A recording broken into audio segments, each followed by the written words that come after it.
Living well is the best revenge.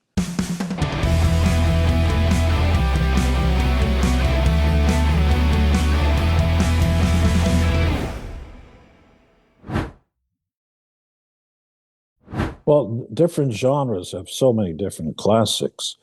Lawrence of Arabia by David Lean continues to be one of the standalone movies of all time, as far as I'm concerned. It's a color movie, but David Lean went out into the desert and they used no lights. Everything was natural. And there are no blue screens, no special effects, nothing. So when you see a cast of thousands on camels going against thousands of Turks on horseback, there really are thousands.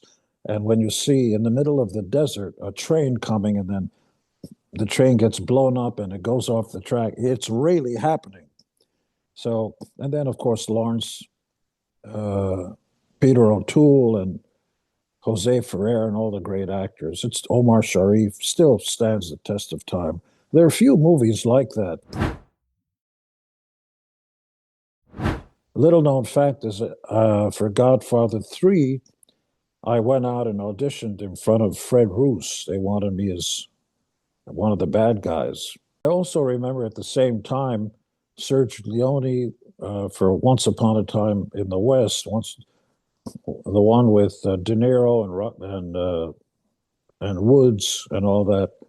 He had me come in and audition. Of course, he didn't speak a word of English. There was just a translator, which is a fascinating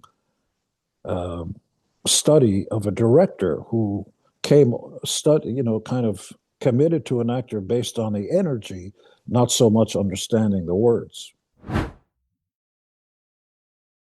Do you know that Joe Pesci actually discovered the Four Seasons? There was a thing called doo-wop. So a lot of kids, I used to be in a doo-wop band. Before you could afford an instrument, you had a vocal, so you get two or three guys, 3 or 4 guys rather, and start singing harmony, either in subway tunnels or wherever it was echoey. And Pesci heard these guys singing harmony and talked to a few people, and the Four Seasons got started on VJ Records. The real crazy thing is De Niro did a movie called King of Comedy. It was based on a Kiss fan whose name was Vinny. We used to call him Fat Vinny.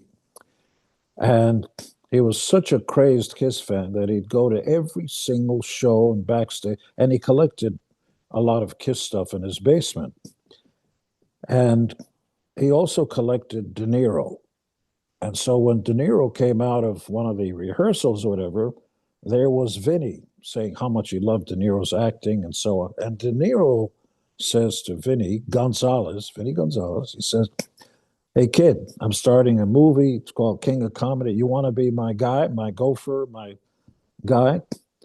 And Vinny, in essence, says, when are you doing that? He goes, "Well, we're going to start Monday." He goes, "Oh, I can't do that." And De Niro says, "You can't do that? Why?" And Vinny says, "Well, Kiss is going out on tour. I got to be there for the first show." And De Niro says, "What?" So Scorsese and De Niro literally go to Vinny Gonzalez's home where his mother made cannolis and, all the Italian stuff.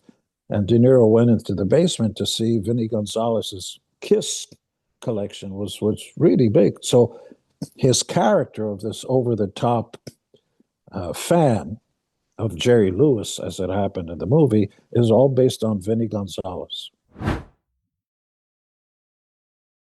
He's the real deal.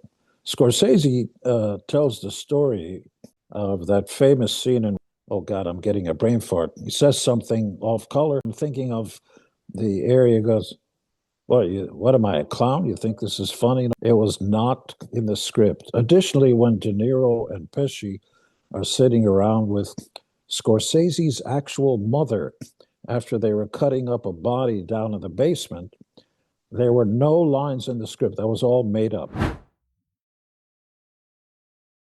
I don't know how many people know this, but Stallone had been, a little here, Lords of Flatbush, a little something. He decided to sit down and write the script, Rocky, which immediately got the attention of Hollywood, and they said, "We'll give you 300 grand for this, and somebody we'll get somebody to do it." And he said, "No, I've got to star in it." And they said, "You're out of your mind. You have no experience. You're nobody, and you got a strange name, Sylvester Stallone. We don't even know you can act. You can't do that." And he kept, just wouldn't give up. And they lowered the fees and they lowered the budget to just a few $1,000,000. And he got, I don't know, 100 grand, something like that. And bingo, it won the Academy Award and was a massive hit. Adam was holding a kind of a charity event, and he had everybody, and there was a band on stage. And he asked me to get up and do a song or two. And of course, Adam's in there because he's a real rock fan, jumping up and down. And somebody was taking a photo of us. So of course, I wanted to turn Adam into my bitch. So I stuck my tongue almost down his throat.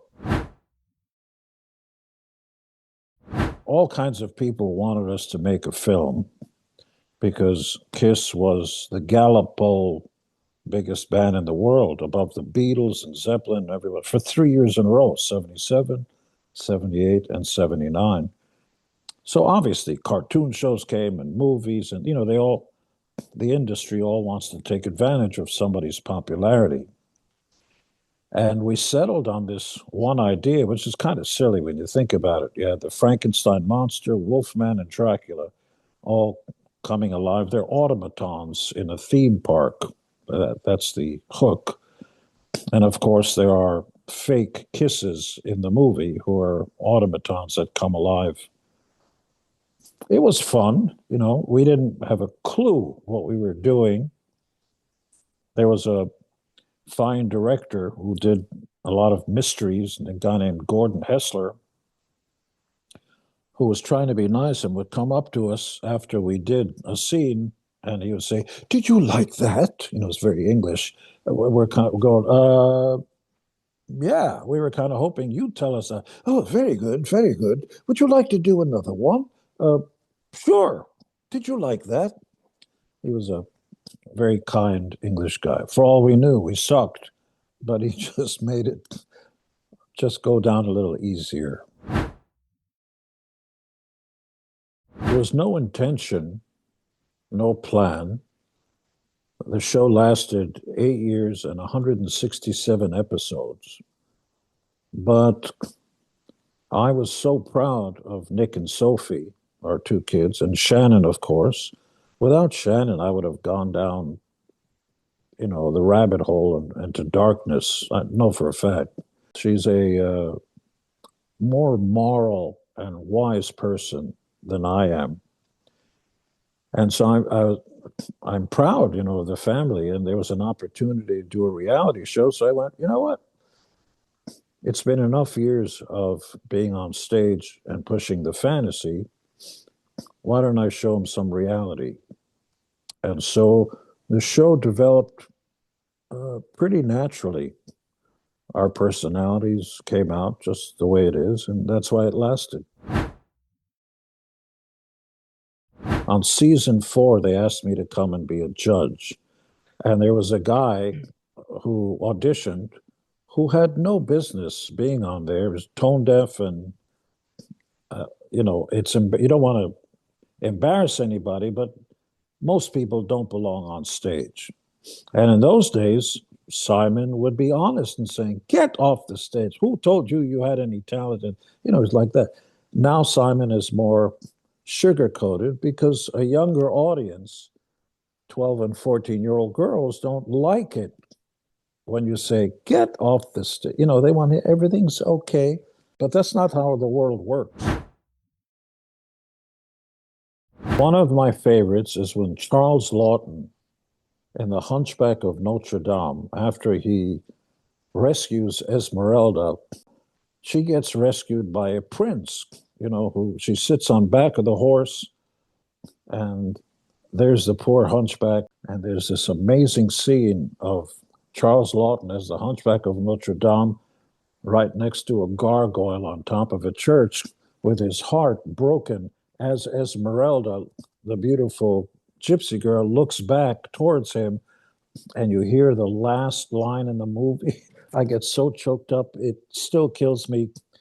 He's rubbing his head with his heart broken forever, saying the following: "Why was I not made of stone like thee?" In Cockney. Why was I not made of stone like it? So he couldn't feel, because the poor hunchback's heart was broken, and the camera starts to pull back and the music crescendo. And I've seen that movie 10 times, and every time I cry like a 12-year-old girl. We have Simmons Hamilton Films, my film company. We have a movie coming out in 3,000 theaters in May called Deep Water, with Sir Ben Kingsley, Aaron Eckhart, and Rennie Harlan is directing. He did one of the Die Hard movies. We have a second movie after that.